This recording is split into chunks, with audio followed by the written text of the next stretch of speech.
Hello everyone, welcome back to my channel Tapu cooking studio. আজকে পর্বে আবারও হাজির হয়েছি নতুন আরেকটি রেসিপির সঙ্গে। আমার আজকের রেসিপিটার নাম হচ্ছে মিষ্টি কুমড়া ভাজি।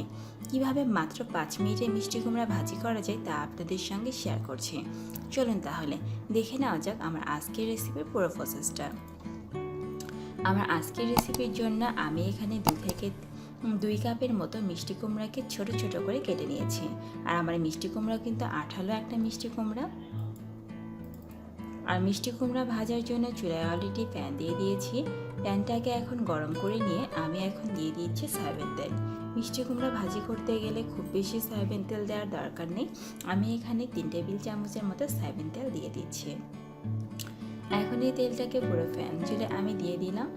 এখন দিয়ে দেব, আমি এর মধ্যে কিন্তু কোনো ফোড়ন ইউজ করছি না। আপনারা চাইলে কালো জিরা ফোড়নকে হিসাবে ইউজ করতে পারতেন। আমি এখানে শুধু মিষ্টি কুমড়াই দিয়ে দিয়েছি। এখন স্বাদ মতো লবণ এবং পরিমাণ মতো হলুদ গুঁড়া দিয়ে আমি ঢাকা দিয়ে ভাজি করতে থাকবো। আমি অলরেডি দিয়ে দিয়েছি স্বাদ মতো লবণ। এখন দিয়ে দিচ্ছি সামান্য হলুদ গুঁড়া। আমি এখন লবণটাকে পুরো মিষ্টি কুমড়ার মধ্যে মিক্স করে দিয়ে এখন ঢাকা দিয়ে দেব, যাতে খুব সহজেই আমার মিষ্টি কুমড়া সিদ্ধ হয়ে যায়।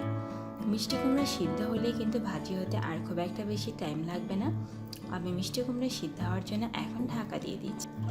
এখন 2 থেকে 3 মিনিট পর ঢাকা তুলছি। ঢাকা তুলে দেখছি আমার মিষ্টি কুমড়াটা সিদ্ধ হয়েছে কিনা।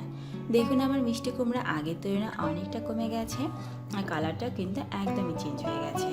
যখন মিষ্টি কুমড়া কালারটা এমন চেঞ্জ হয়ে যাবে তখন আমি মিষ্টি কুমড়াকে একটু ভালো মতো ভাজি করতে থাকবো। আর আপনারা একটা মিষ্টি কুমড়া টেস্ট করে দেখবেন যে সিদ্ধ হয়েছে কিনা, তাহলে আপনি একদমই শিওর হবেন।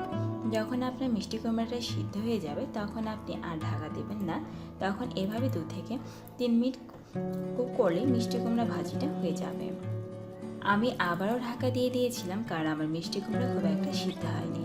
আমি আবারও 2 থেকে 3 মিনিট পর ঢাকা তুলছি। দেখুন আমার মিষ্টি কুমড়াগুলো অনেকটা লালচে বর্ণের হয়ে গেছে এবং মিষ্টি কুমড়া আগের তুলনায় অনেকটা কমে গেছে। এভাবে আমি 1 থেকে 2 মিনিট আর কুক করে আমি এখন রেসিপিটাকে ধীরে ধীরে সার্ভিং করে তুলে ফেলছি। আপনারা এই রেসিপিটা রুটি, পরোটা, ভাত যে কোনো কিছুর সঙ্গে ট্রাই করতে পারেন। খুব অল্প সময়ে এই রেসিপিটা তৈরি করা যায়। আশা করছি আমার আজকের রেসিপিটা আপনাদের সবারই ভালো লাগবে। যদি আমার আজকের রেসিপিটা সবার অনেক ভালো লাগে, প্লিজ আমার চ্যানেলটাকে সাবস্ক্রাইব করুন, পাশে থাকা বেল আইকনটাকে বাজিয়ে দিন।